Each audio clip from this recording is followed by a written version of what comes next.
এই কনকনে শীতের ভিতরে এত গভীর রজনীতে আপনি বাড়িতে কম্বলের নিচে ঘুমাবেন, স্ত্রীর সাথে মূল্যবান সময়কে আপনি ব্যয় করবেন, সেটা ব্যয় না করে আপনি কোরআনের মুহাব্বত, এই কোরআনুল কারীমের মুহাব্বতে আপনি কোরআনুল কারীমের তাফসীরুল কোরআন মাহফিলে উপস্থিত হয়েছেন। বাড়িতে ফেরার পরে বেগম সাহেবা যদি জিজ্ঞাসা করেন তুমি বাহিরে কেন ছিলে, কি উত্তর আমি দিব? যে হুজুর ওয়াজ করেছেন, ওয়াজ শুনে আসলাম, কি বলেছেন?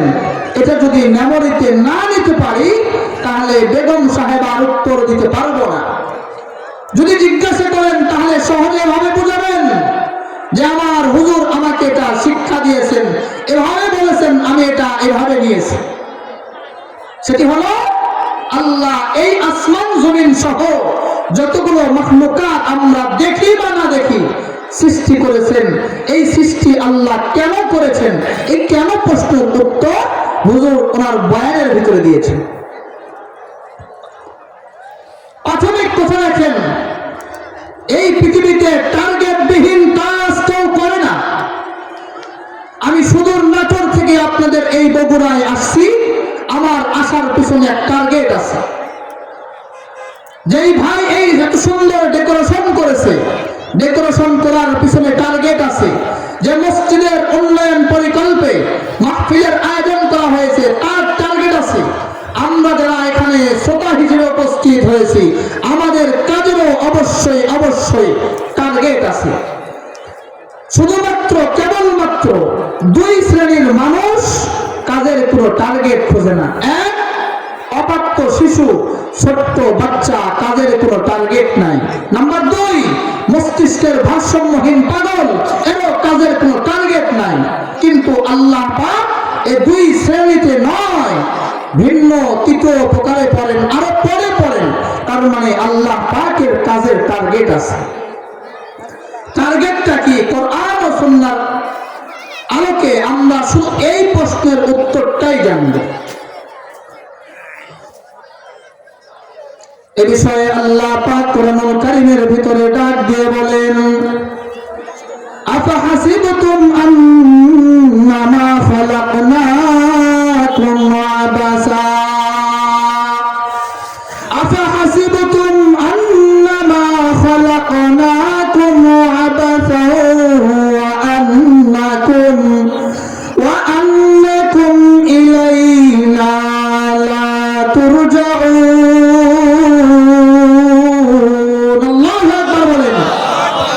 আল্লাহ পাক ডাক দিয়ে বলেন, কি দুনিয়ার মানুষ তোমরা কি এমন মনে করেছো নাকি আমি আল্লাহ পাক তোমাদেরকে অনর্থক বানিয়েছি এবং তোমরা পুনরায় আমি আল্লাহ পাকের কাছে ফিরে আসবে না?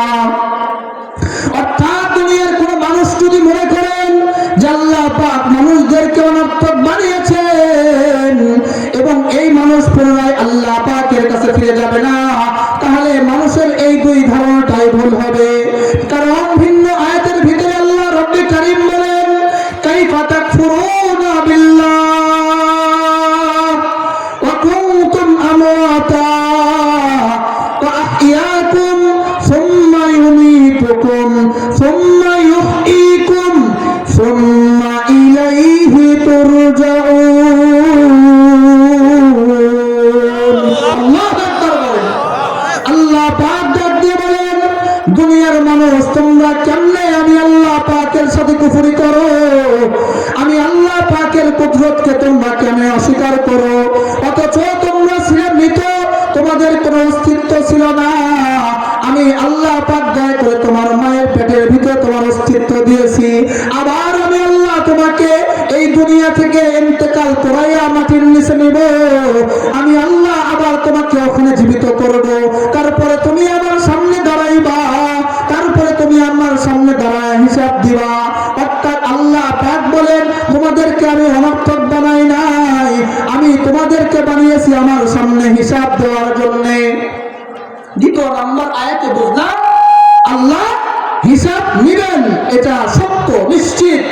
কিসের হিসাব নিবেন? আরেকটু সামনে আগায় যায়। কোরআনুল কারীম আমাদেরকে বলেন,